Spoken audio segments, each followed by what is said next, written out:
Good morning, good afternoon, good evening. Welcome to BWTM Sports. It's an awful day. Be honest with you, absolutely awful day.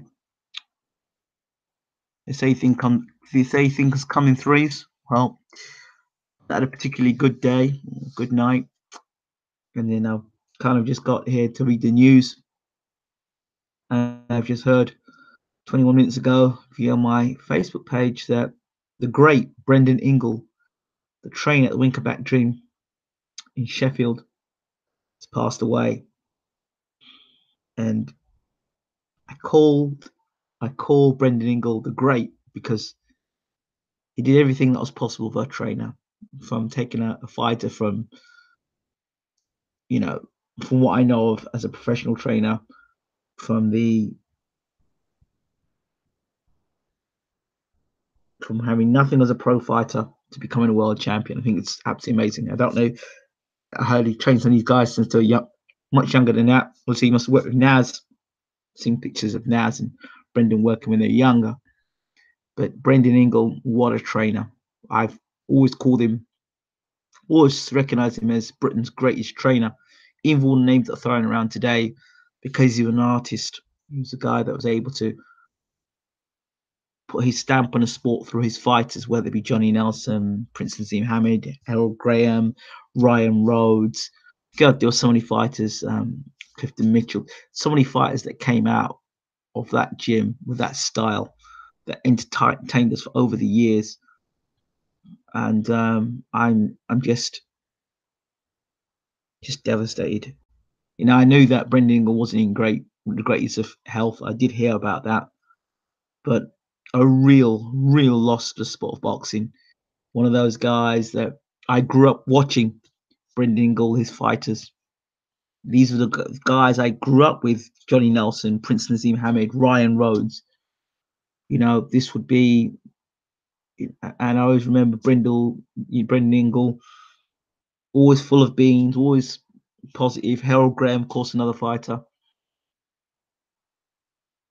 It wasn't a big guy, he was a small guy, but a giant within the sport, and definitely could have held his own with any of the trainers in world boxing, past, present, or future. So I call him the great Brendan Ingle. His work within boxing was incredible. Even when I went up to Sheffield, the boxing unit, shout out to those up there in Sheffield, there was nothing but praise for Brendan Ingle. I spoke with Glenn Rhodes, and he just told me stories about Brendan Ingle. Sorry, and then while I'm at it, I'll talk about Dominic Ingle and the Ingle family. Just my thoughts and prayers are with them and their family at this very difficult time. And no sooner did I turn to do that than, of course, Dean Francis has passed away, age 44 today as well. So they say things come in threes. I've had a bad day and a bad night. And now Brendan Ingle and now Dean Francis. Dean Francis, we did a campaign on the channel to help Dean Francis. I discovered he had a terminal illness, and he's passed away today, age 44. Dean Francis, another guy I watched box, then watching box live. Actually, one of my amateur bouts, Dean Francis was there, and he walked past me. I didn't get to grab him, and he kind of like in between being starstruck and feeling sorry for yourself at an amateur tournament. And he was there. He was coming in now. I always remembered him coming out the box. I always remember Dean Francis with his big left hook. Remembered him. Always used to watch Dean Francis. I was a big fan of Dean Francis. Real big fan. Real supporter of him. I always thought Dean Francis was going to be one of recognized world champions. Really like Dean Francis. Dean Francis, Gary Mason, Pat Barrett, Kirtland Lang, Ryan Scrap Iron Ryan, Paul Scrap Iron Ryan. I wonder where he is today. Guys like that, they were all and Brendan Ingle, all part of that generation. And it's just sad to see both of those guys, legends in my mind, both legends in my mind, passing away today. The 25th of May, 2018 will be a day I'd rather want to forget.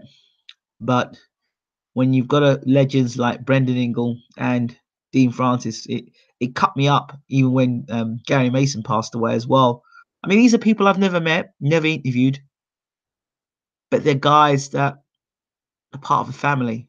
And you never realize how attached you are to somebody or to an organization until it's actually gone. And I never knew Brendan Ingle, not personally. He was one of those guys I'd love to have interviewed because I just had nothing but respect for the man and so many great things he did for the sport of boxing. For those young people, just think about all those young people who now we know as Johnny Nelson, Prince Nazim Hamed, Ryan Rose, the list goes on, Kell Brook, the list goes on. Just imagine if he didn't set out his dream to do what he did in boxing. He really has made a difference in the sport and those young people's lives, and they'll never forget him. They'll always be indebted to him, regardless of what they do in their lives now. Brendan Ingle, they'll know that was the nucleus, the man behind it all. Shout out to Brendan for that, and to Dean Francis as well. He always came across as a nice guy. Loved the way he boxed. Just devastated to hear the news of both these guys passed away. Both legends in my mind. This is a difficult day. Really, really difficult. Rest in peace, Brendan Ingle, the great Brendan Ingle, and the legend, Dean Francis. Take care.